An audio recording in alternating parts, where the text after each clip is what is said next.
काय पूर्णपणे पाहावा। तर आपल्याला आता चालू करायचा आहे, तर पहिल्यांदा आपल्याला हा बटन काय करावं लागेल, हे ऑन करावं लागणार आहे। हे ऑन केलंय, त्यानंतर आपले हे चाबी हे आता ह्या चाबीच्या सहाय्याने आपल्याला इथे चाबी आहे, इग्निशन की म्हणतात काय, या इग्निशन की लावणे आवश्यक आहे।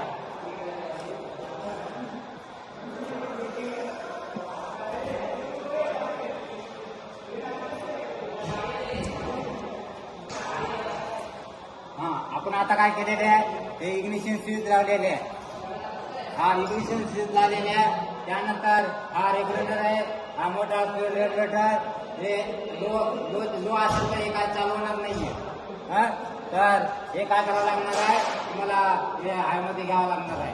तर हाय मध्ये घेतल्यानंतर आपल्याला हा काय केला, आता तिकडचे बटन ऑन करायचे। हे ऑन आता काय करायचं आपल्याला, ऑन केले, तर आता आपल्याला काय केले, हे बटनचा आता आपल्याला चालू करायचं।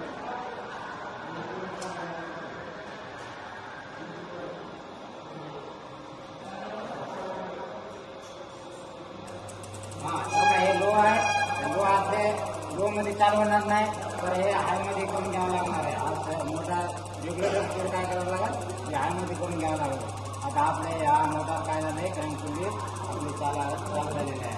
तर हे अशा प्रकारे आता आपल्याला गिअर वगैरे आणि आपले स्पार्कला कसे कार्य करते हे दाखवलेलं आहे।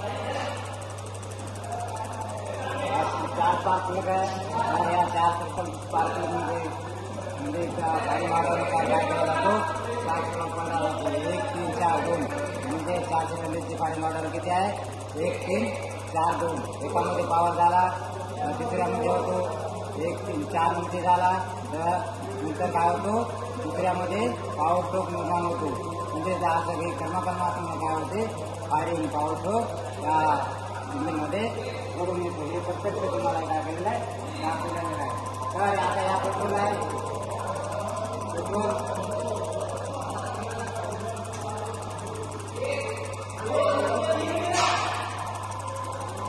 तर अशा प्रकारे हे काय केलेलं आहे, मला प्रत्यक्ष आपलं कार्य कसं करतो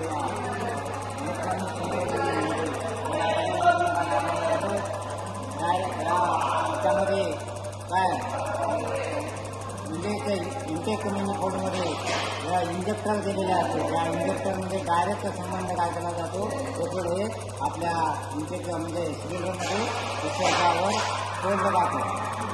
काय इंजेक्ट कोडमध्ये बारीकसे छोटेसे काय असतात, इंजेक्टर फिट केलेले असते, तर इंजेक्टर डायरेक्ट तो काय करतो, पेट्रोल या आपल्या ह्याच्यामध्ये सिलेंडरमध्ये काय केलं जातं, सोडलं जातं, त्यामुळे आपलं काय होते, चालू होते। तर आता अशा प्रकारे काय केलेलं आहे, तुम्हाला सर्व जी सिस्टीम आहे, तर सिस्टीम काय केलेलं आहे, सर्व माहिती करून दिलेली आहे।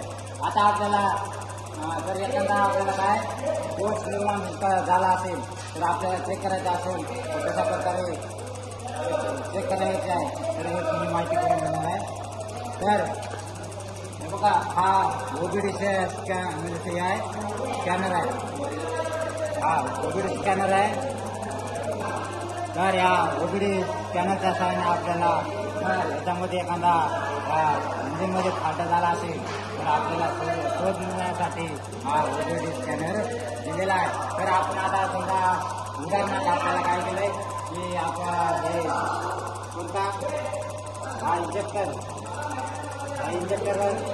आपण हा काय केला, बंद करून टाकलाय, तर आपल्याला हा दोष निर्माण होतो।